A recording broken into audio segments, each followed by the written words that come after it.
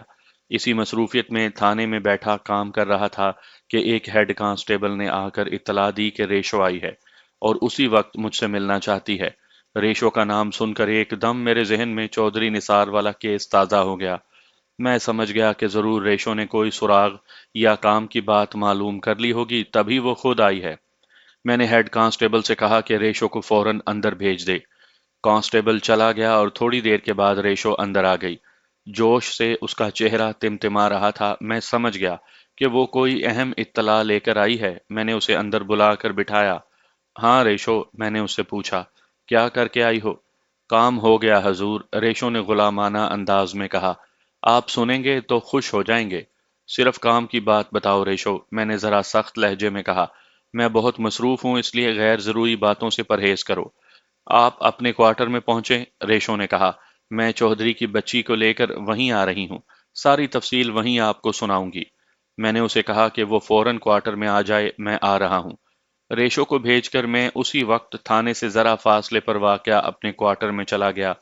مجھے وہاں پہنچ کر زیادہ انتظار نہ کرنا پڑا اور ریشو آ گئی۔ اس نے گود میں چودھری نثار کی بچی اٹھا رکھی تھی۔ بچی نے کپڑے کا بنا ہوا ایک گڈا پکڑا ہوا تھا۔ ایسے گڑیاں اور گڈے عورتیں گھروں میں خود بنا لیتی ہیں۔ ان کے اندر روئی بھر کر اوپر رنگین دھاگوں سے چہروں کے نقوش کاڑ لیتی ہیں۔ اس بچی کا نام انوری تھا۔ ریشو نے بچی کو ایک چارپائی پر بٹھا دیا۔ وہ کپڑے سے بنے ہوئے گڈے سے کھیلنے لگی۔ بچی پریشان نہیں لگ رہی تھی، جس سے ظاہر ہوتا تھا کہ وہ ریشو کے ساتھ اچھی طرح مانوس ہو گئی ہے۔ ریشو نے مجھے جو بات سنائی، وہ سن کر مجھے اطمینان ہو گیا کہ میرا اندازہ درست تھا۔ ریشو نے ہر بات اور دن بدن کی رپورٹ بڑی تفصیل سے سنائی تھی۔ میں آپ کو یہ ساری بات اپنے الفاظ میں سناتا ہوں۔ ریشو چودھری کے گھر میں ملازمہ کی حیثیت سے گئی تو شروع میں ناز اس سے کھچی کھچی رہی، لیکن پھر ریشو نے اس پر اپنا اعتماد بٹھا لیا۔ بچی کے معاملے میں وہ بڑی حساس تھی اور ایک لمحہ بھی اسے اکیلا ریشو کے پاس نہیں چھوڑتی تھی۔ پھر رفتہ رفتہ وہ ریشو پر اعتماد کرنے لگی، لیکن پھر بھی وہ بچی کو ریشو کے پاس چھوڑ کر زیادہ دیر کے لیے ادھر ادھر نہیں ہوتی تھی۔ یہ سب کچھ ریشو کو مشکوک سا لگتا تھا، اس لیے وہ ہر وقت بچی پر نگاہ رکھنے لگی۔ جب قدرت کی طرف سے کسی کام کو ہونا ہوتا ہو تو وہ اس کے اسباب بھی خود ہی پیدا کر دیتی ہے۔